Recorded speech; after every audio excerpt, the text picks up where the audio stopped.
Hello students, welcome to my YouTube channel Commerce समझो and we are back with your online Guruji. Okay, so आज का topic काफी interesting होने वाला है बिकॉज जो टॉपिक हम स्टार्ट करने वाले that is what is equity share and features of equity share. Exam point of view से बहुत बहुत बहुत इंपॉर्टेंट है एचएससी बोर्ड 2025 एग्जामिनेशन के हिसाब से। ओके तो हमें एक थॉरली एक क्विक रिवीजन लेना चाहिए या तो एक रिकैप करना चाहिए रिगार्डिंग इक्विटी शेयर से रिलेटेड, है ना। Equity share and it features पढ़ने से पहले हमें ये देखना पड़ेगा दैट व्हाट इज शेयर। आपको शेयर पता है क्या है, मैंने पहले ही बताया एक शॉर्ट वीडियो में भी, दैट शेयर दिखने वाली चीज नहीं है। जिस पर्सन के पास शेयर है कैसे पता चलेगा, ऑब्वियसली उसके पास क्या होगा, शेयर सर्टिफिकेट होगा। ओके तो हमने देखा था शेयर दो टाइप के होते हैं, one is equity share and another one is preference shares. So हम किसके बारे में आज हमारा टॉपिक है, इक्विटी शेयर के बारे में पढ़ने जा रहे हैं। So let's start. Equity share अगर आप देख सकते हैं यहाँ पे, okay equity share are also called as ordinary share. Equity share को दूसरा नाम क्या है, ordinary share. Ordinary share because equity share का यूजुअली फेस वैल्यू क्या होता है, 1 से लेके 10 रुपया तक। यूजुअली 10 रुपया होता है फेस वैल्यू, इवन समटाइम्स 1 भी होता है। So that's why equity share is क्या है, ordinary share. Okay next, a person who purchase equity share are called as equity share holder. Obviously बात है, जो पर्सन इक्विटी शेयर खरीदता है उसको हम क्या बोलते हैं, इक्विटी शेयर होल्डर। ओके अभी हम आगे देखेंगे why they are called as risk taker. उन्हें क्या बुलाया जाता है, रिस्क टेकर। अब ये रिस्क टेकर उन्हें वर्ड क्यों पड़ा है, and owners of the company, वो लोग क्या है, owners of the company. Let us understand ये क्यों है, so that we can start with features. पहला feature permanent capital. First feature क्या है इक्विटी शेयर्स का, परमानेंट कैपिटल। अभी इक्विटी कैपिटल को परमानेंट कैपिटल क्यों बोला जाता है, बहुत simple. Suppose I am a equity share holder, बराबर, मैंने किसी कंपनी में पैसे इन्वेस्ट किए। अभी पैसे इन्वेस्ट किए, आपको पता है during the life time of the company, मतलब कंपनी जब तक चल रही है मुझे वो पैसा वापस नहीं मिलने वाला। वो पैसा मुझे कब मिलेगा, at the event of winding up of the company, यानी कंपनी जब क्या होने वाली होगी, बंद होने वाली होगी। उससे पहले तो मुझे मेरा पैसा वापस नहीं मिलेगा। तो इसीलिए इक्विटी कैपिटल क्या है, एक तरीके का फिक्स्ड कैपिटल या तो परमानेंट कैपिटल। ओके सेकंड क्या है फीचर, फ्लक्चुएटिंग डिविडेंड। फ्लक्चुएटिंग यानी ऐसा डिविडेंड जो ऊपर नीचे होता है। आपको पता है जो लोग शेयर्स खरीदते हैं उनको क्या मिलता है, डिविडेंड। अभी इक्विटी शेयर होल्डर को डिविडेंड फ्लक्चुएटिंग क्यों है, बहुत simple. If company earns more profit तो उनको डिविडेंड क्या होगा, higher. If company earns less profit उनको डिविडेंड क्या होगा, lower.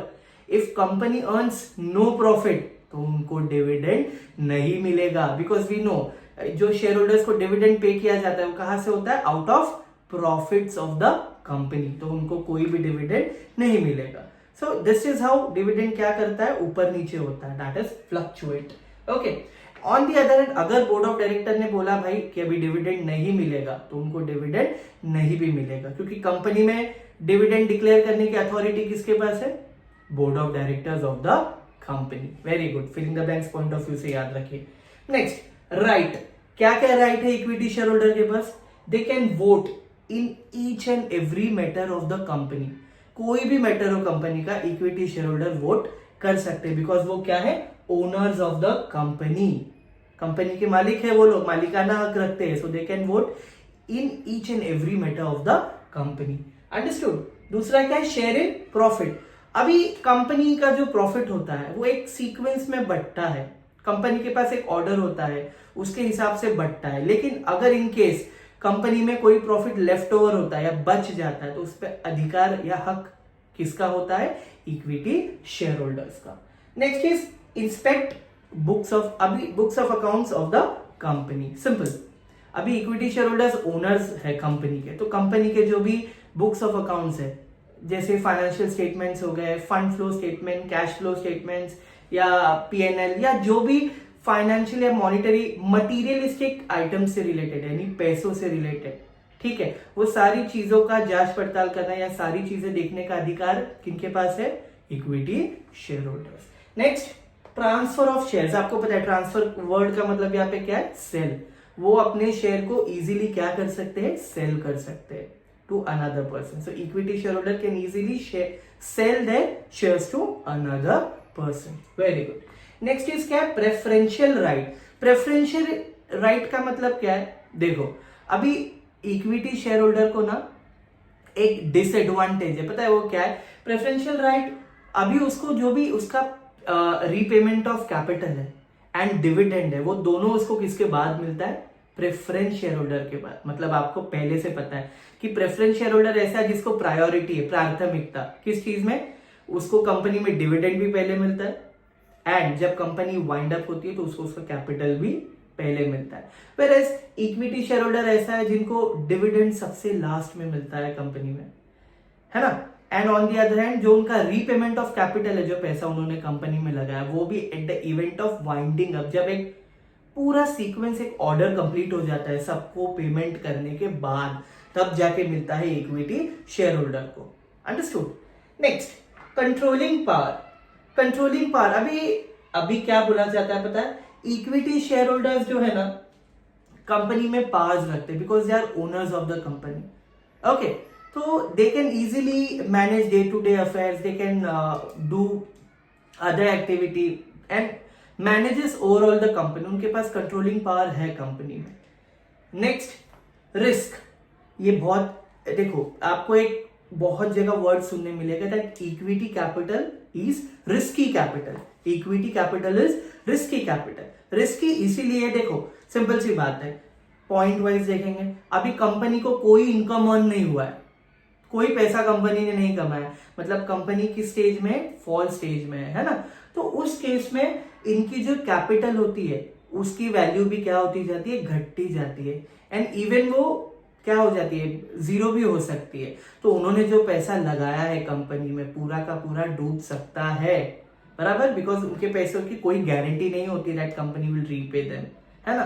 So in this point इसके लिए इसे क्या बोलते हैं? रिस्की कैपिटल है। इफ कंपनी का परफॉर्मेंस अच्छा नहीं रहा फाइनेंशियल टर्म्स में इन द मार्केट, तो ऑब्वियसली उनका कैपिटल डूबने की पॉसिबिलिटी है। किसका? इक्विटी शेयर होल्डर्स का। Very nice. Next is residual Clement. Residual Clement क्या होता है? कंपनी के पास ना, आपको मैं इन शॉर्ट में बताऊं ना, एक ऑर्डर होता है।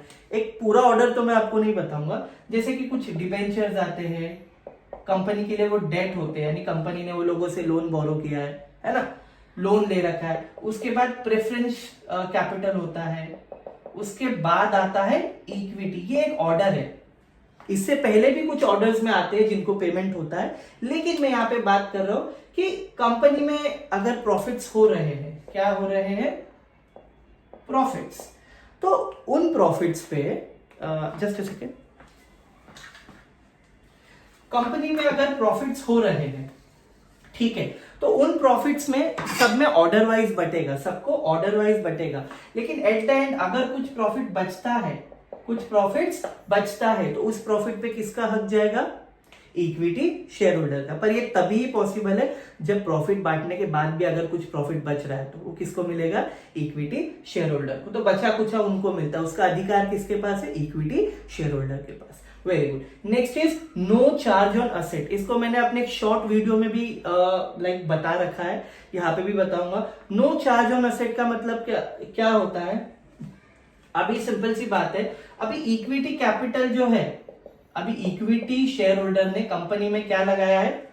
कैपिटल लगाया है। ओके, अभी ये जो कैपिटल वो लोगों ने लगाया है, तो इसमें होता क्या है? कैपिटल लगाने के बाद उनका पैसा डूबने के चांसेस है या तो उठने के चांसेस है, करोड़ों लाखों भी हो सकते हैं ना, या तो जीरो भी हो सकता है। तो कंपनी क्या बोलती है, भाई अगर आपका पैसा डूब गया ना, तो हम आपका पैसा, आपको गारंटी नहीं दे सकते कि आगे जाके पैसा लौटाएंगे, क्योंकि आपके ना, उनके नाम पे कोई असेट है नहीं, ठीक है, कि उनके नाम पे कोई असेट है नहीं कि जिसको बेच के कंपनी उन्हें क्या दे सके?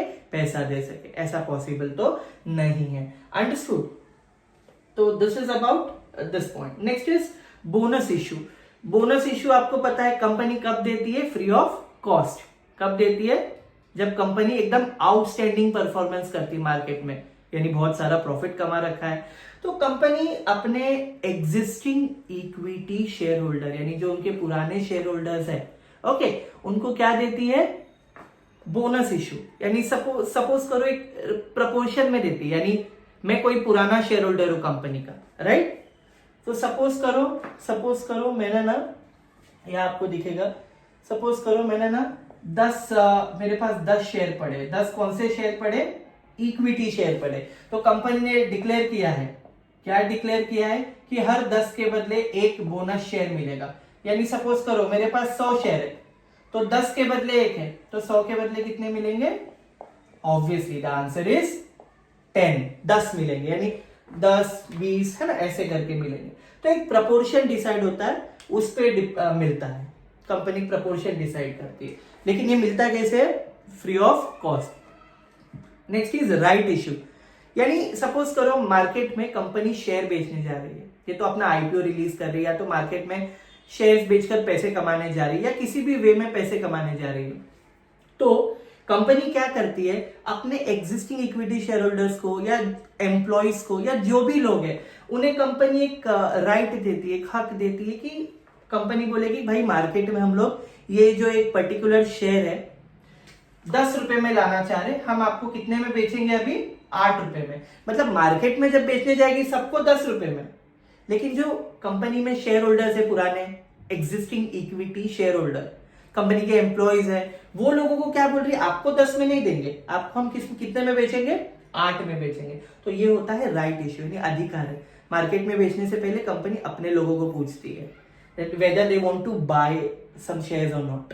Okay, वो उन पे डिपेंड करता है, कोई कंपल्शन नहीं है, मैंडेटरी नहीं है कि उनको बाय ही करना है। Okay, next is what? Face value and market value. मैंने आपको बता रखा है, आपको फिलिंग द ब्लैंक्स में भी आता है, आपको पता है कि ये जो शेयर की फेस वैल्यू जो होती है इक्विटी शेयर की, वो कहाँ होती है? सपोज करो ये शेयर सर्टिफिकेट है, इसके left hand side, right hand side के टॉप पे है ना, फेस वैल्यू लिखी होती है शेयर की, कि भाई 10 रुपए का शेयर है, 15 रुपए का शेयर है, जो भी शेयर है, शेयर सर्टिफिकेट के ऊपर लिखी होती है वो value, that this share is belongs to this much price.